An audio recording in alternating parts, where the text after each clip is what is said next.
Being a used car dealer, sometimes I genuinely can't do right for doing wrong. This has been, June, one of the worst months we've ever had. And I know we do updates on the channel all the time as to how things are going, and we've stopped doing them recently.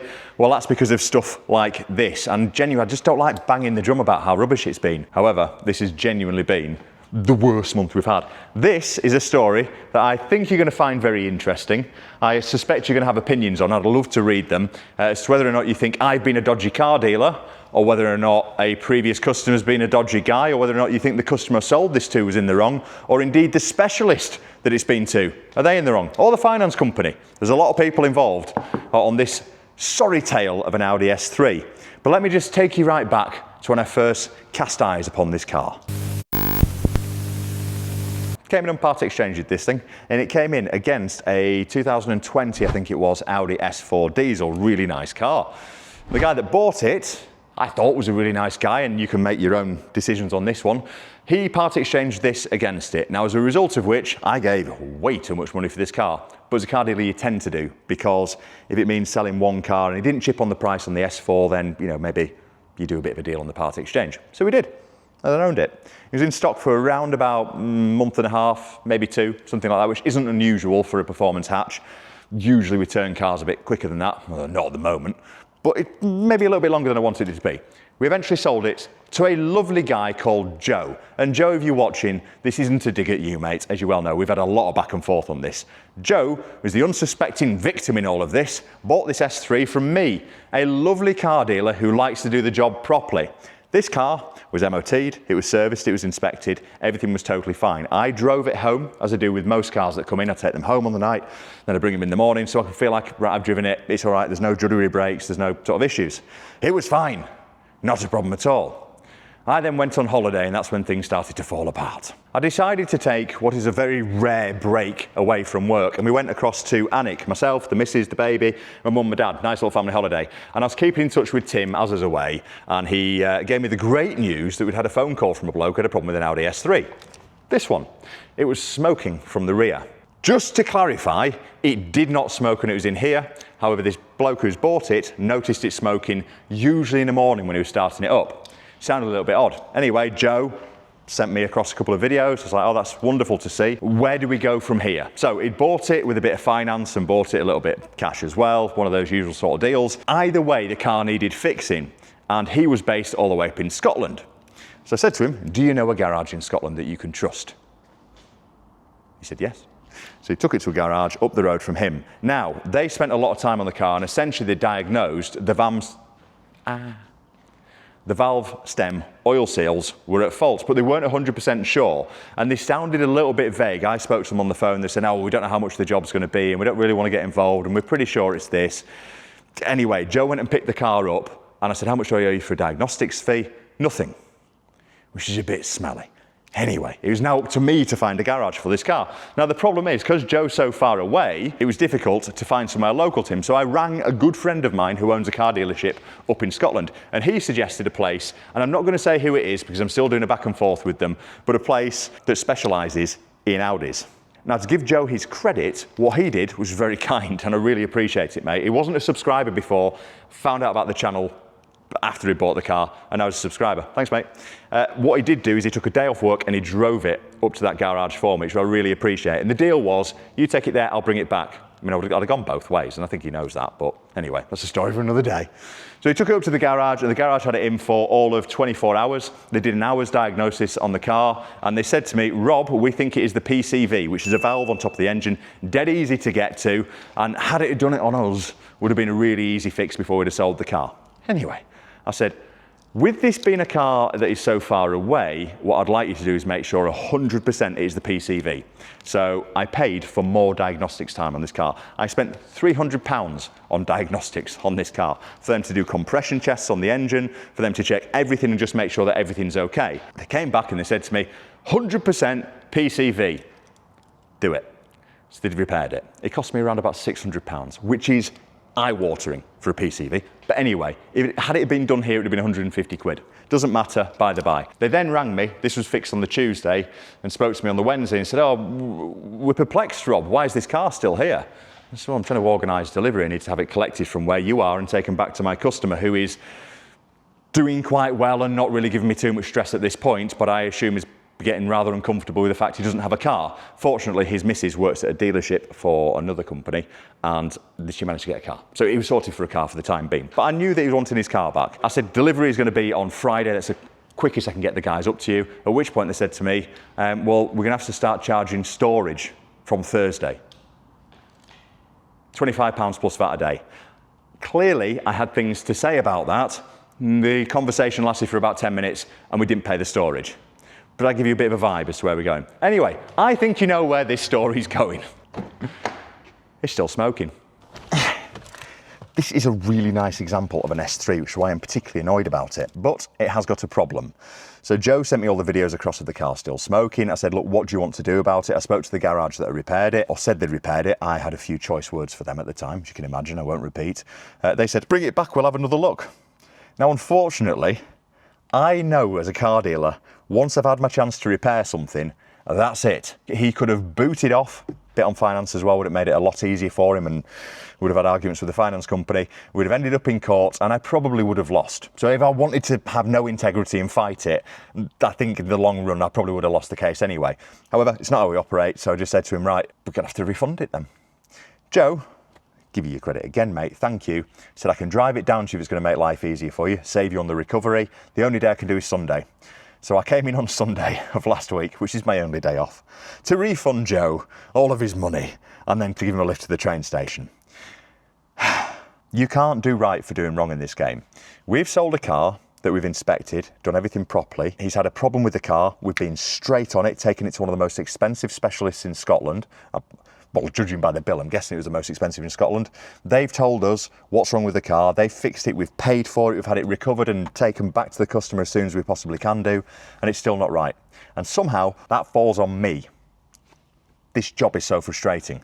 Now, there's more to this story. But what I'd like to do is just see whether or not this car all smokes. I'm going to get Alex to put that camera by the exhaust and just see whether or not I can show you what it's doing while we try and work out what this problem is.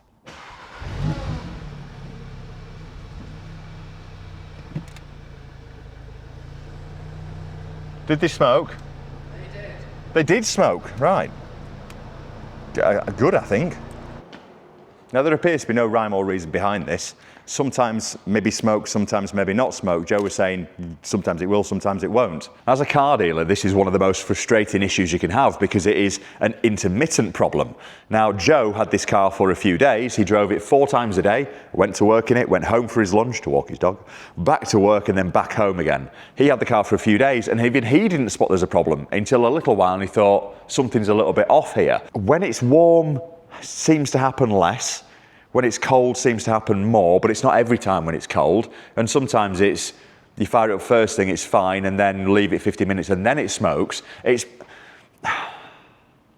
really frustrating because unless as a car dealer, I start driving every single one of these 4 times a day to see if there's an intermittent issue, there's kind of nothing I can do. And if it is what I think it is, which is potentially the valve stem oil seals, we know it's not engine because it's been compression tested now, so that is the only thing that it probably likely to be. That's not something that happens overnight. That's something that happens over a long period of time, which is what kind of takes me back to this, were we shafted? But can't prove it, and I'm not saying that he did. It's frustrating this because now I've ended up with a headache. The thing that annoys me the most with this is this car, when it went through its inspection, the air conditioning needed regassing, so we regassed the air conditioning, and this squirter on the rear washer wasn't working properly. The guy that part exchanged this car into me, the Audi S4 that he bought, he put an immediate warranty claim in within, I'd say, 24 to 48 hours because his rear washer squirter was working but not well enough, so ended up paying for that. He was very encouraged to get that claim through. Now, I'm not saying that he knew. I'm not saying that. But it seems a little bit suspect, doesn't it? Especially considering he'd owned it for 3 years. It's just coincidence. Alex, coincidence? Coincidence. Just bare coincidence. He can't have known. I could ring him, but I suspect the answer will be, I don't know what you're on about, mate. Whether he knows or doesn't know. So in order to allow myself to sleep well on a night, I'm just going to assume that he didn't know when he stuck it into me on a part exchange, because that would ruin my feelings towards humans. This is where we stand at the moment. We've now got an S3 back in here. The man's been refunded, the finance company been refunded. It's still got a problem. It's got 1,000 miles more on the car as well. Now, it could have been a real getting charged in mileage, but considering most of the journeys that he did was to get home and then from home to the garage, etc. Legally, I could have done, it didn't feel right. And he really appreciated that, but then he helped me out bringing the car down. So I guess the questions here are, what would you be doing? Would you have done it any differently? And what would you do with it now? Does anyone understand these cars? Because we're going to get some VAG specialists looking at it, see if we can work out what the problem is, but we know it's not the PCV because I've spent a small fortune on that. Just got this sinking feeling it might well be the valve stem oil seals. You can't really see anything, can you? Now, when we bought it, everything was absolutely tickety-boo. So we did a vehicle score check on the car as well. So we put the reg in, it gave us a score out of 999, as you can see here, and everything scored absolutely perfectly. I literally did everything right as a dealer. Do you know what I mean? Now, last month was particularly bad because we sold 2 cars. This is one of them. So out of the 2 cars that we sold, 1 we refunded. This one started off a little bit better. We've sold a couple more this month, it feels better, but we've got a big VAT bill to pay this month. It just feels like you're constantly going backwards in this job. Now, I do still love it. It's just really difficult to get ahead of yourself in it. Like, this whole showroom is just full of money and nothing selling. This R8, as you well know, has got a load of problems. That's going to cost me a fortune. That TT I'm going to show you another time, actually, because that's quite an interesting car. The van's just about gone through prep. That's going online. Just bought the SQ5 from a lovely bloke in Scotland. Andy, thank you very much for that car, mate. But nothing's moving. It's all very slow. My Impreza's got problems, as you well know if you're a follower of the channel. We have been trying to get this started. It appears to have some issues under here that are a lot worse than I maybe first thought they were. I spoke to the garage that I normally deal with. They're on holiday. It's going to sit in the too hard for now. It's all just been a little bit difficult, really. I'm going to take that GR Yaris for a service soon. I need to ring Dan back and need to give him a call.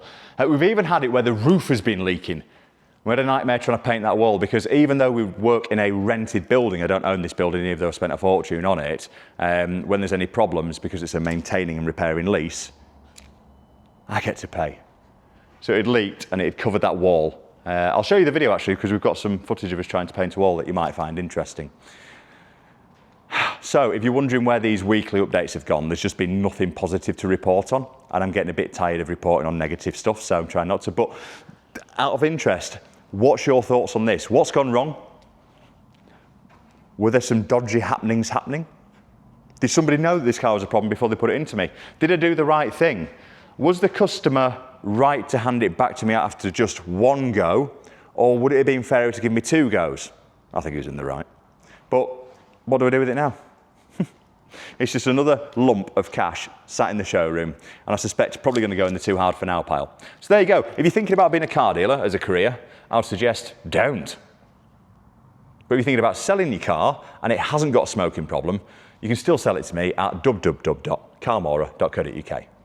But we don't buy smoking ones, unless you get lucky it doesn't smoke when we buy it, for example. See you in the next one. Cheers.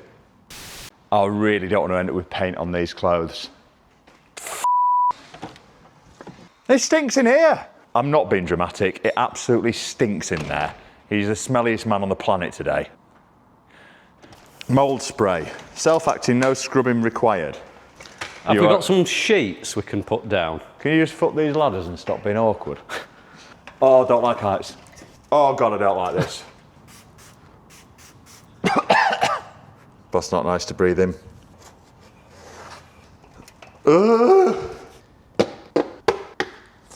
It's like opening it in a mackerels. Oh, the splashback. Yeah, the splashback. Nice. Not a drop. Sorry, yeah, I'll just start on those little grim bits. Tim's scared of heights. And Alex scared of hard work. Scared of heights? That's what I told him. Oh, it's thick stuff, is that? I could do with a receptacle for up there. Yeah, I'll have a look. Plant pot.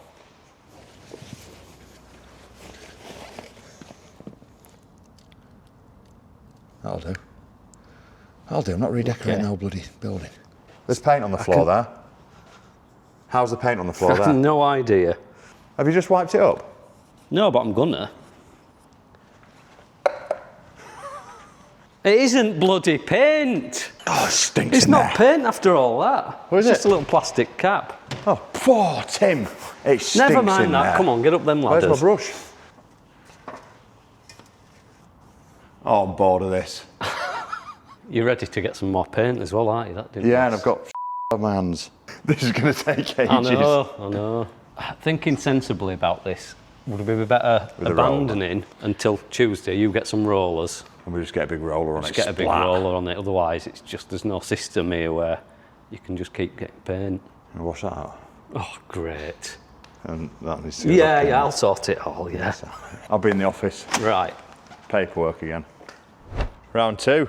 Brand new, is that? What are you doing? What do you mean? What am I doing? Are you going to pour the paint into that? Yes. That's just packaging, isn't it? No. What? And then you keep cleaning that out and reusing that? Or throw it in the bin and buy another one. They're like 50p, so you don't use. You don't. You tight What world get. are you in? You tight get. That's not tight. That's been No, frivolous. but I mean, frivolous is what's the wrong as a word. one-time use thing? But you wash that little plastic bit out every time. That But gets it's thrown in the bin. redundant. That gets thrown in the bin. Oh, so you get one use out of it before you have to actually wash it. Well, you buy a pack again. of 5 of them for like £2. Oh, see. And the trays are like £5. Oh, so that's their function. Yes. What's yours?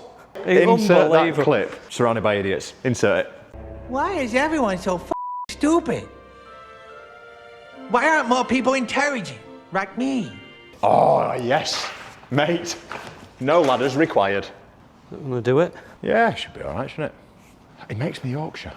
Should be okay. Better. Has anyone else noticed that I've become more Yorkshire since Tim's arrived? You're nodding, Alex, have I? Yeah, you have. He's a bad influence. You know that, Tim? What? Yeah. When I'm around you, I become more Yorkshire. Oh, so you've remembered where you're actually from. Should we move them to one side and then get rid of them later? Yeah. Yeah. Putting them in too hard for now pile. What you hang on. Oh. You're scraping it. Making it worse. Oh, Christ. Hang on. What I'm going to do is basically... How's that possible? You've got to laugh, haven't you? Sorry, you've got to laugh. Well, the drips come off. No, I could get a brush though and get rid of the excess. Right, so you paint the roller and I'll paint the roller, wall. Yeah. All right, because you're vertically challenged. There's a big drip painting that roller. We'll start on that first then, shall we? Aye. Oh, Oh, Tim! That was not me. Do you think this is how they do it in the trade? Yeah, I'd say so. Yeah. No, I'm going for this because this I feel is going to be most enjoyable. I feel like you're not wetting it up enough. I'm being careful not to. Yeah, make too sure it's much. dry before it goes up there so we don't want any paint on the wall. It's just it's taking paint off.